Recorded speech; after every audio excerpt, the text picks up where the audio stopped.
Saudara-saudari terkasih dalam Kristus, hari ini Kamis 10 Agustus 2023 merupakan pesta Santo Laurentius, diakon dan martir. Bacaan dibawakan oleh Innocentius Henry, Mazmur dilantunkan oleh Cecilia Ira, dan renungan ditulis oleh Christina Niko. Selamat menekuni Sabda Allah. Marilah mewujudkan kebaikan bersama untuk hidup dalam damai dan sejahtera.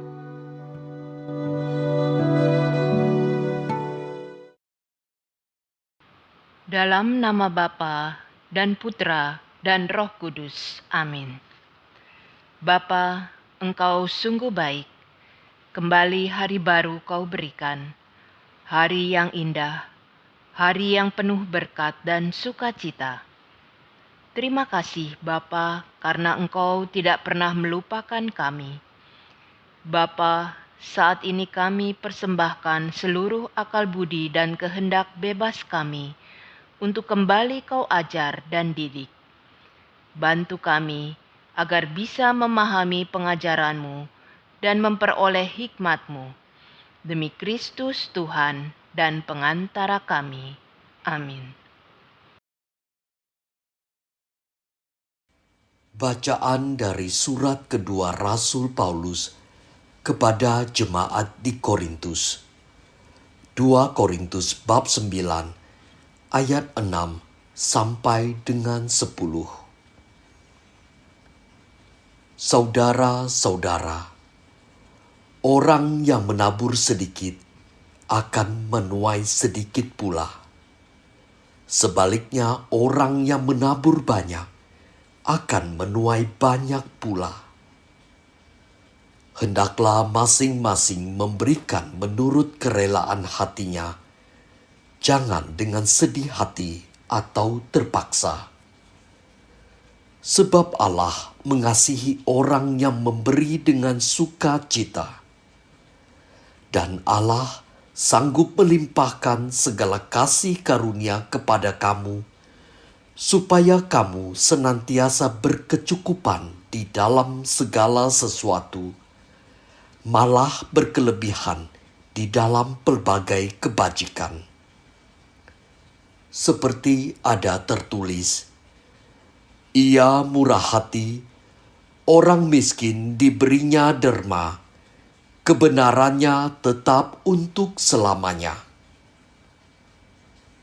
Dia yang menyediakan benih bagi penabur dan roti untuk dimakan, Dia jugalah yang akan menyediakan benih bagi kamu. Dialah yang akan melipat gandakannya dan menumbuhkan buah-buah kebenaranmu. Demikianlah sabda Tuhan.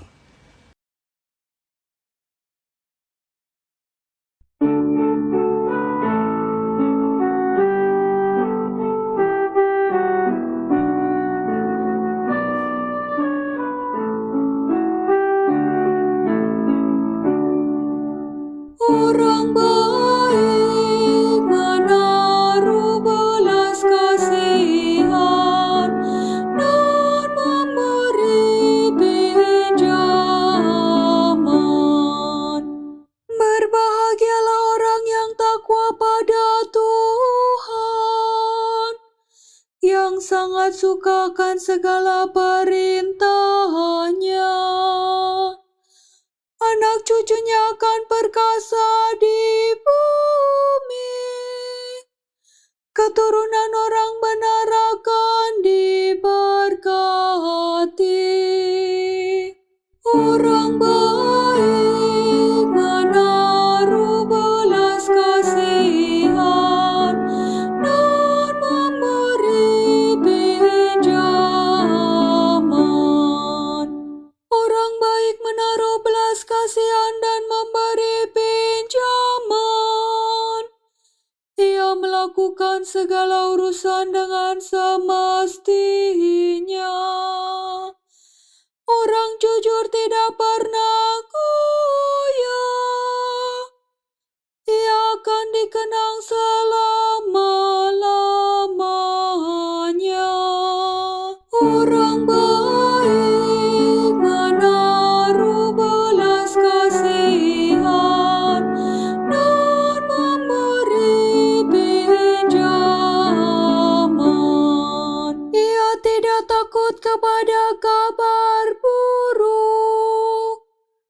hatinya tabah, penuh kepercayaan kepada Tuhan.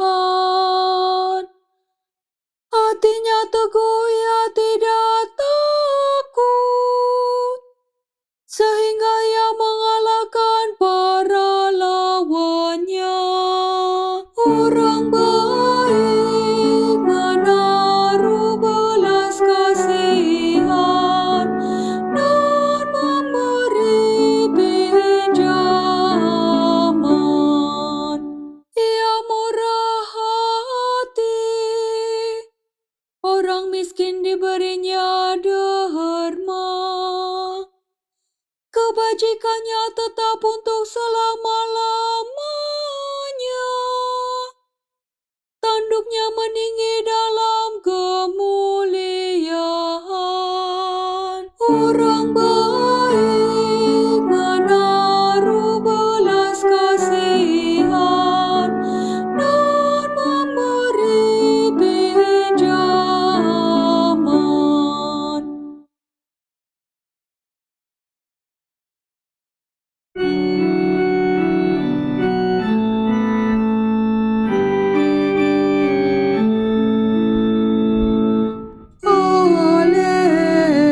Haleluya, haleluya. Akulah terang dunia.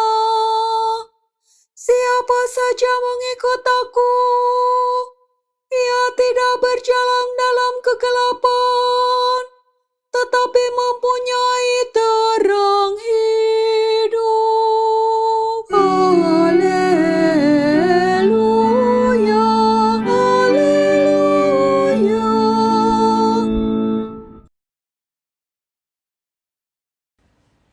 Inilah Injil suci menurut Yohanes.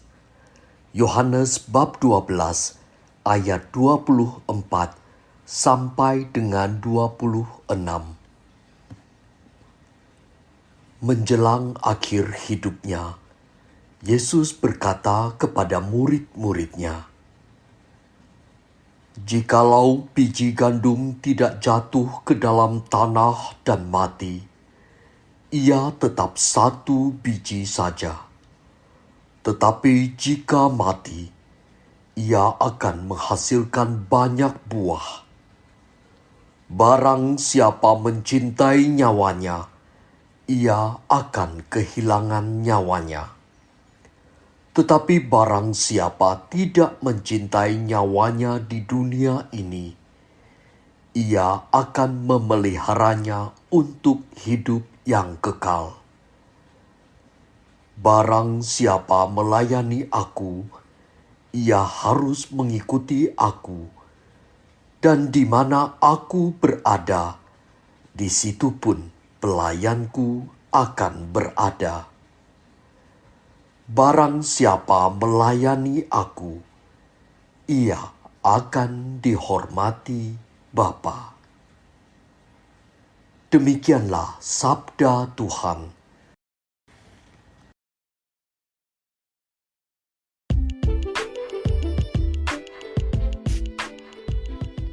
Bermurah hatilah. Renungan dibawakan oleh Maria Clara.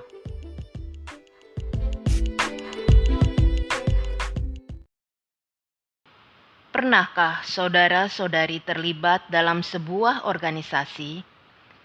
Dalam sebuah organisasi, terdapat pembagian jabatan dan pola kerja yang jelas antara satu bagian dengan bagian lain. Pembagian jabatan dan pola kerja diatur sedemikian rupa sehingga semua anggota organisasi bisa bekerja sama satu dengan yang lain untuk mencapai sebuah tujuan. Itu adalah kondisi idealnya. Namun yang sering terjadi adalah pola kerja yang bertabrakan, sehingga terjadi salah paham dan perselisihan. Malah tidak jarang terjadi tidak ada anggota atau pengurus yang bekerja, sehingga Anda harus bekerja sendirian. Kondisi yang tidak ideal ini sering membuat kita kesal dan marah. terlebih jika banyak anggota yang pasif sehingga sebagian pekerjaan harus dilakukan oleh kita. Dan ketika hasilnya bagus, semua orang bertepuk dada, mengatakan mereka telah bekerja keras. Dalam firman Allah hari ini dikatakan, orang yang menabur sedikit akan menuai sedikit pula. Sebaliknya, orang yang menabur banyak akan menuai banyak pula. Hendaklah masing-masing memberikan menurut kerelaan hatinya, jangan dengan sedih hati atau terpaksa, sebab Allah mengasihi orang yang memberi dengan sukacita. Firman di atas sangat padat makna. Makna pertama, kita akan menuai sesuai dengan apa yang kita tabur. Makna kedua, mari memberi menurut kerelaan hati. Artinya, jangan dengan sedih dan bersungut-sungut. Makna ketiga, Allah mengasihi mereka yang memberi dengan sukacita atau rela hati. Mungkin sering dalam kehidupan kita sehari-hari, kita merasa telah banyak melakukan hal dibandingkan dengan orang-orang di sekitar kita. Bersyukurlah, karena itu berarti kita telah menabur banyak dan berharap akan menuai banyak. Mungkin acap kali dengan banyaknya yang kita lakukan, kita dongkol dan kesal melihat teman atau saudara kita yang mengklaim hasil kerja kita. Lalu mereka menikmati hasil jerih payah kita. Bersyukurlah dan bersikaplah tulus. Jangan dongkol, kesal hati menghadapi itu semua. Mari kita melihat sisi positif, bahwa kita telah diberi kelebihan oleh Tuhan untuk bekerja lebih dan memiliki hati yang rela serta tulus untuk bekerja. Dengan banyak bersyukur, bersikap tulus dan rela hati menghadapi ini semua, kita akan lebih bersukacita menghadapi hal-hal tersebut. Memang tidak mudah, karena seringkali orang di sekitar kita tidak peka dan take everything we do for granted. Bahkan mereka makin banyak memberikan pekerjaan kepada kita. Mari kita belajar menolak dan menjelaskan dengan sikap hati yang tulus dan sukacita bahwa pekerjaan kita sudah cukup banyak dan itu adalah bagianmu. Semoga dengan sikap hati yang banyak bersyukur, sukacita dan rela hati dalam bekerja, membuat kita menjadi pribadi yang penuh sukacita dalam memberi dan menjadi kesayangan Allah Bapa di surga. Terima kasih Bapa atas penyertaan-Mu bagi kami, sehingga kami boleh memahami hikmat pengajaran-Mu dan tugas perutusan yang dipercayakan kepada kami. Bantu kami agar tetap setia melakukan tugas kasih dari-Mu untuk menjadi pribadi yang murah hati dan selalu penuh sukacita. Doa ini kami panjatkan dengan perantaraan Yesus Kristus, Juru Selamat kami. Amin. Dalam nama Bapa dan Putra dan Roh Kudus. Amin.